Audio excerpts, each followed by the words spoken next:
Pessoal, uma boa tarde, sejam todos bem-vindos. Meu nome é Adriano Oliveira, eu sou consultor e instrutor de aplicações da Autodesk, trabalho especificamente com a parte de BIM junto à Autodesk, e aqui em Porto Alegre trabalhamos com centros de treinamento para fins de treinamento Autodesk, capacitação e implantação de métodos de trabalho BIM em diversas empresas e grupos aqui de Porto Alegre. O assunto que eu vou trazer hoje à tarde com vocês é muito interessante pelo cenário que nós temos. Escanerização 3D de obras existentes.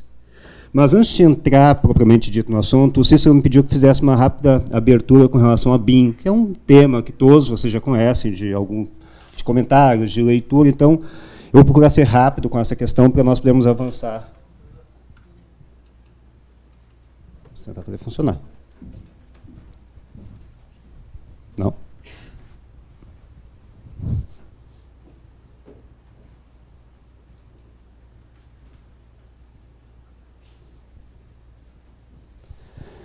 BIM, conceito, aplicação e desafios. Da tradução, ou no termo inglês, Building Information Modeling. A tradução literal disso é um modelo de construção com informação. Na prática, no dia a dia, vamos separar as coisas. BIM, Building, construção. Modeling, modelagem dessa construção. Modelar, nós podemos modelar com diversas ferramentas que permitem isso. As mais conhecidas, como todos vocês já conhecem. Então, modelar a construção, fazemos isso há muitas décadas no dia a dia. O que tem tornado o processo diferenciado e muito produtivo é a informação, é o acréscimo da informação e como essa informação é gerenciada em nosso dia a dia. Em ferramentas mais simples, uma caixa pode ser chamada de parede, porta, janela ou qualquer outro elemento. Numa ferramenta BIM, a parede ela é uma parede. Ela vai ter propriedades de quantitativo, propriedades físicas, dentro de uma categoria de paredes. Então, as coisas mudam e o cenário muda bastante com relação a isso. Então, o BIM é agregar informações ao nosso modelo de construção. Tá? É ter em nossas mãos, como eu vou mostrar com a modelagem no número de pontos, a informação do que está sendo desenvolvido. É possibilitar que a arquitetura possa alimentar a engenharia em qualquer momento da obra, ou em qualquer momento do projeto. É possibilitar a integração entre as disciplinas desde o início. Não que isso não seja feito, mas é fazer isso de uma forma mais palpável e mais próximo de uma realidade. É construir um modelo digitalmente antes da construção física. BIM é resolver no projeto antes de resolver na obra. Porque o custo para resolver na obra ele é infinitamente maior do que o custo para resolver no projeto. Em cima disso, alguns números são importantes. Hoje nós temos 88%, são dados levantados, tá? 88% das plantas passam por adequações nas instalações por problemas de compatibilização. O que chega no canteiro de obras, 88% está voltando. 45% de todas as plantas passam por revisões após a emissão do projeto executivo. Gente, isso é assustador. 45% que sai dos nossos escritórios, volta. 45% está gerando dúvida na execução de uma obra. Ou seja, a obra não está andando. 23% dos projetos complementares são revisados por incompatibilização. Quantas obras, que todos vocês estão aqui, já não chegaram que a tubulação de esgoto estava batendo com a viga? Daí, por solução imediata, baixa a tubulação do esgoto, vai bater com gesso, baixa o gesso, vai bater com a porta. Sobe tudo, fura a viga, não pode. Isso é uma forma atual de projetar? Será que nós não podemos reduzir um pouco esses números? Seguindo. 4% em perdas reais. 5% reparos nas obras após a entrega. 6% de desperdício. 9% de todos os projetos geram retrabalho durante a execução. Tá? E 25% das plantas de instalações após a conclusão da obra passa por as-built, passa por ajustes. Sendo mais prático com a questão, esses números todos aqui nos dão uma única realidade. Cada dia, cada hora que o pedreiro tem que parar numa obra, na dúvida do projeto, cada vez que eu tenho que pedir para que o mestre de obras faça uma outra atividade, porque aquela está em dúvida e tem que retornar para o escritório, nós estamos perdendo. Esses números aqui apenas demonstram, tá, uma fatia muito pequena do que realmente acontece no canteiro de obras e que muitas e muitas vezes, infelizmente, nós não temos mapeamento. Nós não sabemos por onde os ganhos de uma obra, os ganhos de um projeto estão se escoando. Não sabemos. Agora pensem, 25% é o número estimado de prejuízo sobre o custo de construção. A cada R$1 milhão, quer dizer que R$250 mil, de forma estimada, em alguns casos mais, outros menos, estão sendo postos no lixo. Acho que é um número bem interessante para nós refletirmos. Nós temos a condição de mudar isso. O BIM, que não é tão novo, o BIM está conosco desde 2002 aqui no Brasil. Tá? Tem alguns anos que isso realmente começou a ser trabalhado de uma forma mais forte, mas já tem um processo bem antigo em cima disso. Em cima dessa questão, nuvem de pontos. Existem duas formas, hoje, de nós fazermos o levantamento do existente. Trena, papel e tempo. Ou uma escanerização 3D. Eu vou apresentar para vocês hoje um trabalho que foi desenvolvido na cidade de Rio Grande, na qual nós escaneamos a primeira indústria do Rio Grande do Sul, a fábrica de tecidos. Tá? Essa fábrica tem a data final de construção dela em 1916. Então, nós tivemos o privilégio de fazer a escanerização e fazer toda a modelagem dessa fábrica para fins de as-built. Tá? Esse prédio encontra-se tombado e vai ser reconstruído, reestruturado. Então, foi feita a escanerização completa dele. Necessidades. Levantamento em campo dos elementos da edificação. E buscar as informações em campo. Levantamento de informações de dados para detalhamento. A avaliação dos elementos estruturais, a avaliação dos danos da estrutura. Questões delicadas e que levam um bom tempo o levantamento. Então, nós temos aí algumas imagens que nos mostram já as questões internas. Essas imagens que vocês estão vendo não são imagens geradas por foto, são imagens geradas pela escanerização. Então, é o processo de escanerização que nos possibilita isso. Complicadores. Hoje nós temos uma situação, a forma convencional de levantamento por obras existentes é um complicador. Dúvidas na interpretação, na informação coletada em campo. Necessidade de retornar ao local diversas vezes. Eu estou em Porto Alegre e a obra está em Rio Grande. Cada vez que eu tivesse com esse desenho no escritório, com essa modelagem para fazer, eu tivesse qualquer dúvida do que foi levantado, eu teria que pegar o carro e me deslocar até Rio Grande. São 8 horas entre idas e voltas, mais o tempo de deslocamento. Computa isso sobre o valor do profissional para fazer esse deslocamento, para nós vermos o quanto custa caro um levantamento. E, além do que, o boneco simboliza, né? O Pinóquio que eu coloquei ali simboliza. O que nós levantamos gera dúvidas, e muitas dúvidas. Objetivos. Documentação da situação atual da fábrica, levantamento de materiais e quantitativos, proposta de modificação e restauração, detalhamento para recuperação e reconstrução de objetos. Então, já o modelo dentro de uma ferramenta BIM, no caso que foi usado o Revit para tal modelagem. Desafios, que é o desafio que nós tínhamos para a tomada de decisão. Um grande volume de dados. Como vocês viram na primeira imagem, uma área grande, um prédio com muitos detalhes. A assertividade da informação. Nós não dispomos da condição de ir e voltar diversas vezes. Tá? Reconstrução, a solução aplicada.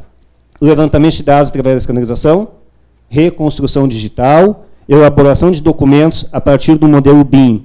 Ou seja, utilizar o modelo BIM para a extração de documentação e para as próximas etapas do projeto. Para isso, nós tivemos que definir um fluxo de trabalho. Primeiro passo, escaneamento. Enviar a equipe para o campo, fazer o escaneamento. Segundo passo, processamento de uma ferramenta chamada Recap, que faz o registro dessas nuvens de pontos e gera esse dado manipulável em outras ferramentas. Uso da nuvem de pontos no Revit, propriamente dita, modelagem e documentação. Desde o escaneamento, a compilação de pontos era feita pelo Recap, então todas as imagens na primeira linha são a partir da escanerização, diretamente. A imagem sendo avaliada, dentro do ReCap, nós temos a condição de avaliar uma série de dados e, principalmente, medir. Nós conseguimos medir diretamente sobre a nuvem de pontos. Então, uma vez que ela chegue para nós, ela não é utilizada apenas para a finalidade de reconstrução digital. Ela é utilizada para as-built. Dependendo da intervenção que tem que ser feita no local, não há necessidade de modelagem da nuvem de pontos, como eu vou mostrar em seguida. Dependendo do que vai se fazer no local, nós precisamos da nuvem de pontos para que o projeto possa interagir com o que existe no local, para fazermos o as-built da edificação. E não necessariamente a remodelagem de toda a nuvem. Então, cada caso ele é tratado de uma forma muito específica. Procedimentos, daí tem algumas etapas, que são importações de arquivos PTX e PTS, que é o que vai ser gerado no nuvem de pontos, criação de vistas de apoio, definição das caixas de corte, daí já dentro da ferramenta, limpeza no nuvem de pontos, e durante o processamento nós acabamos com ferramentas abertas simultaneamente. Tá? Pelo menos ReCap, o Revit, tá? O WebShare, se for o caso da Faro, tá? E de acordo com a ferramenta que está disponível no Revit. Aqui nós já temos um exemplo da nuvem sobre um objeto modelado. Tá? Em seguida, eu vou abrir as ferramentas, vou mostrar o ReCap funcionando, vou mostrar o Revit funcionando, e a forma que nós podemos interagir de forma muito simples e muito rápida. Procedimento de trabalho, que vai ser tá? Detalhamentos sendo construídos diretamente sobre a nossa nuvem. Tá? Então, nós conseguimos detalhar o que for preciso, chegar a um grau de assertividade de acordo com a qualidade da nuvem que vai ser entregue por quem a fez. Mais alguns exemplos de detalhamento. E me dê licença que eu vou trocar de brincadeira. Agora vamos falar um pouquinho mais sério. Tá? Eu acho que o PowerPoint é muito bonito, é muito interessante, mas aqui, deixa eu só trocar a minha área de trabalho.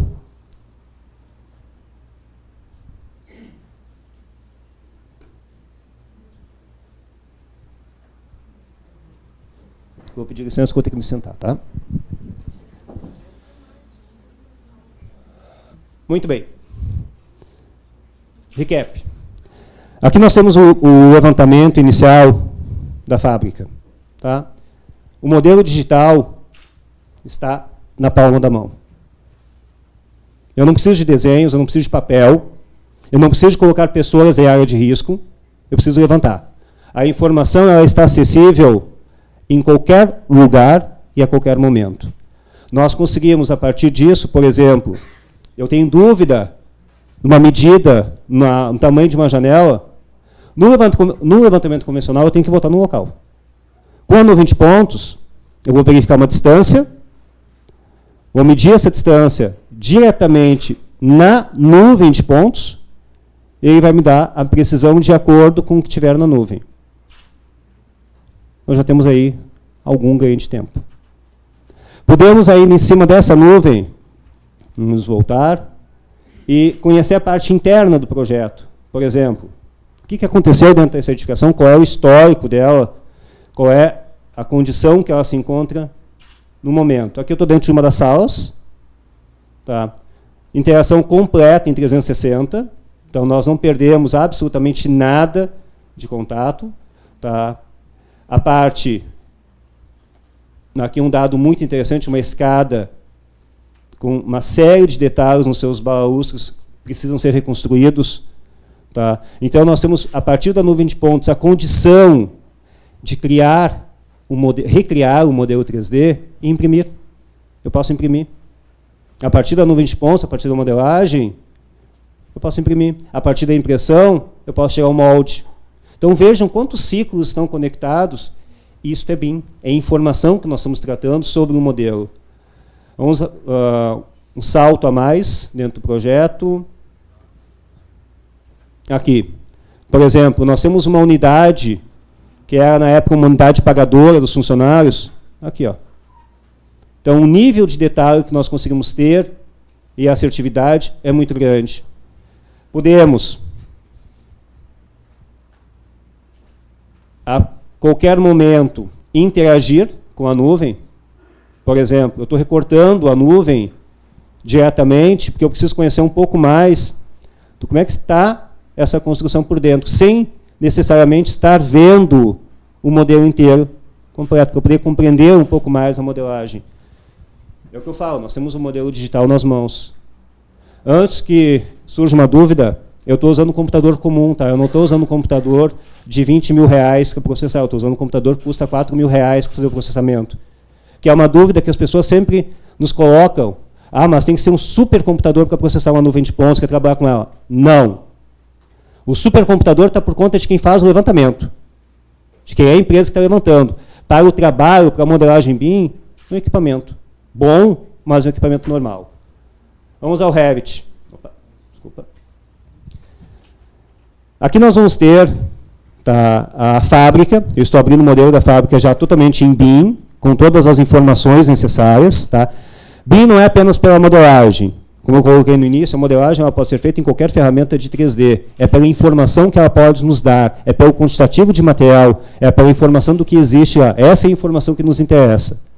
Aqui nós podemos ver que está a nuvem de pontos junto ao modelo 3D do que foi modelado.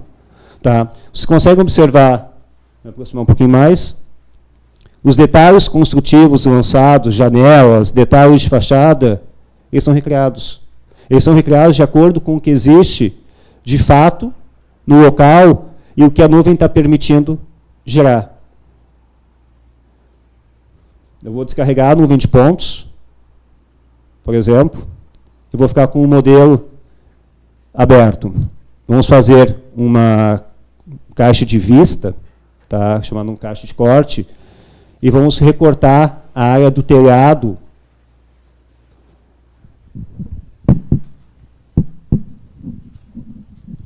Qual é a condição de botar uma pessoa para levantar isso?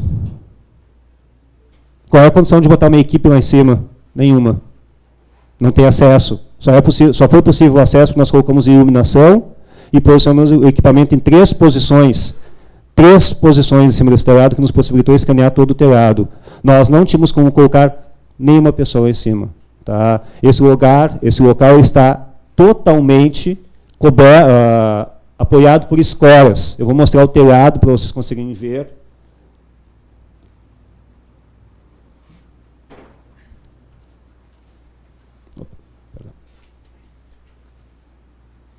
Então, eu vou voltar com a exibição completa do modelo.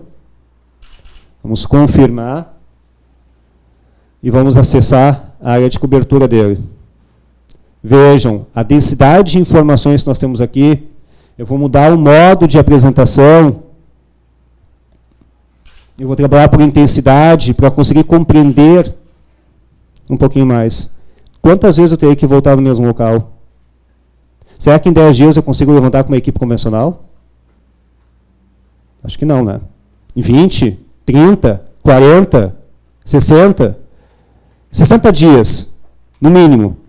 Pegue um custo de 2 arquitetos, um técnico de segurança, um engenheiro de segurança, um engenheiro civil, mais uma equipe de estágio, mais hospedagem no local. Calculem o custo de levantamento. Depois, no final, eu vou dar para vocês o custo que custa o dia de levantamento. Então, vocês podem fazer alguns cálculos para chegar ao número. O levantamento não quer dizer desenho, né? Não esqueçam que tudo que é levantado tem que ser desenhado. Ou seja, eu tenho que voltar para o escritório e desenhar. Vai gerar dúvidas. Eu tenho que voltar para o campo. O outro caso, tá? Porque nós falamos muito de um restauro. Eu separei algumas coisas também com relação a áreas industriais. Por exemplo, essa imagem que vocês vão observar aqui é um parque industrial inteiro, da Bianchini, em Rio Grande também. Tá? Vocês podem observar que, aqui, ó, manipulável. O objetivo desse trabalho foi, em primeiro lugar, fazer um cadastral e, em segundo lugar, fazer desculpa, uma análise do sentido de escoamento d'água. Saber para onde é que as águas estavam escoando no solo existente. Tá? Poderia ser feita topografia? Poderia. A assertividade não seria a mesma, nem o tempo de levantamento seria o mesmo. Um outro exemplo, que nós também já estamos passando a operar aqui na MaxCAD, o levantamento por drone. Tá? Essa aqui é uma casa de um amigo nosso, As fotos foram geradas com um drone, tá? Então vocês podem observar que nós temos uma precisão de informação bem alta. É óbvio que ela não chega à mesma precisão de um scanner, mas para algumas finalidades, para questões de as-built, para questões de cadastral, para questão de levantamento de uma área muito grande, o drone resolve sem problema nenhum todas as necessidades. Tá? Foram geradas fotos e foram processadas em ferramentas adequadas a isso. Tá? E logo depois nós temos a ENAR, o modelo 3D, pronto para ser utilizado porque for preciso, dentro do Revit, dentro do AutoCAD, tá? Dentro da ferramenta que possibilitar no 20 pontos. Dentro do Revit, no nosso caso, já que nós estamos falando de BIM, então nós vamos poder tratar essa informação. Mais um exemplo.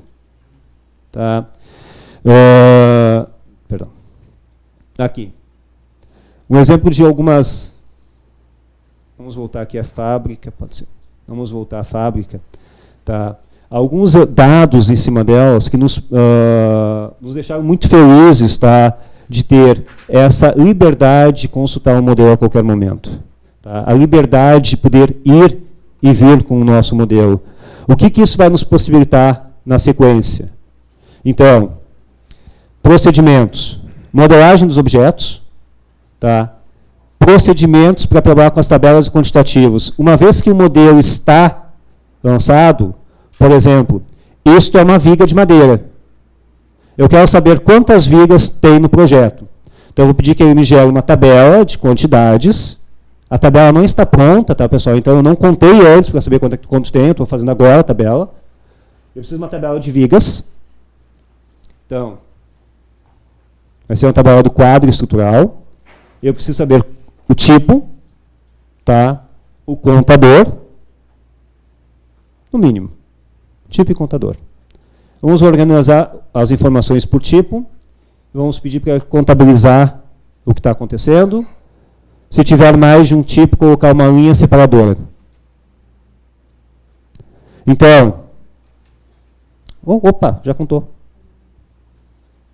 Quem faz orçamento na mão, está acostumado a abrir aquelas enormes, daquelas pranchas no CAD hoje, né? Porque é muito bonito, e começar a contar tomadinha, uma por uma. Daí o telefone toca. Começa tudo de novo. Ou vai fazer o levantamento de cabo. Começou a fazer o levantamento de cabo, mesmo processo, tá? Com a escala, tá com a polyline do AutoCAD, que é ótima, tá com o distance do AutoCAD, que é fantástico, ou tá medindo área, que é uma maravilha medir área com o AutoCAD. Né? Quem sabe nós passamos a trabalhar com quantitativos mais rápidos. Quem sabe nós possamos ter informação mais rápida. Eu sei que eu tenho 13 vigas de 9 por 9. Aonde mesmo? Então ele vai me mostrar aonde estão as vigas de 9 por 9. Posso pedir para ele me mostrar um detalhe um pouquinho maior, fechar. Então ele está me mostrando, tá, em cima do modelo, aonde é que estão os objetos. O que nós temos? Redução de tempo, assertividade na informação. E aqui nós vamos ter um modelo final do resultado obtido entre a modelagem junto com a nuvem de pontos. Outras aplicações. As-built. Aqui nós vamos fechar com um exemplo de uma obra. Tem efeito especial, né? Tá, e faz tudo sozinho. É um exemplo de uma obra no qual foi necessário fazer, isso aqui em Porto Alegre mesmo, tá, entre outras, fazer um levantamento de uma obra que estava em execução e foi encontrar alguns problemas no local. Tá? Então, modelagem, para fins de avaliação e de compatibilização, tá? E o resultado de uma avaliação. Pessoal, nuvem de pontos, BIM, fotografia, drone, nada mais é que tecnologia. A tecnologia ela tem que servir para uma única finalidade, nos ajudar. A tecnologia ela não prejudica em absolutamente nada. Ela nos tira da zona de conforto. Eu escuto diariamente uma frase que eu não concordo. No AutoCAD eu fazia assim. No SketchUp eu fazia assim. Será que esta é a colocação que tem que ser feita? O que realmente eu posso fazer que eu não fazia antes? Será que no AutoCAD eu consigo contar tantas vigas quanto eu contei agora? Não. Eu vou passar, vai seguir, logo em seguida a Flávia vai conversar com vocês sobre desenvolvimento de projetos. Tá? E vocês vão observar o quanto é fácil. Alguns anos atrás eu escutei uma pessoa que eu admiro muito pelo trabalho que desenvolve dizer: Revit é 5 comandos. Tá? Realmente, Revit é 5 comandos. O principal somos nós. Tá? BIM, vamos falar de BIM. Está aqui, é o dia a dia. Engenharia integrada, porque nada mais do que eu mostrei a integração. Engenharia integrada, pessoal, se faz todos os dias. Uma semana atrás eu ouvi uma frase que diz assim, para encerrar. E por sinal foi o Fábio que me falou essa frase. Eu vou roubar a tua frase, Fábio. Fábio disse que estava conversando com um cliente, tá, dos métodos de compatibilização que são feitos hoje em cima do modelo BIM. Se eu estiver errado, me corrija. E esse cliente disse para ele: grande coisa. Nós já fazíamos isso há mais de 20 anos, há mais de 30 anos no papel. Porque no papel nós não tínhamos o tempo de errar, porque no papel nós temos que redesenhar tudo novamente. Então nós compatibilizávamos. Gente, o porquê que se parou de compatibilizar tantos anos? E por que se faz compatibilização no BIM? Por que se faz engenharia integrada no BIM? BIM é uma ferramenta que está ao acesso de todos. Usem essa ferramenta e se questionem no dia a dia. Será que eu estou aproveitando bem o meu tempo? Ou eu estou perdendo meu tempo com algo improdutivo? Muito obrigado. Tá, agradeço a presença de todos. Ricardo. Vou passar para o Ricardo para chamar os próximos.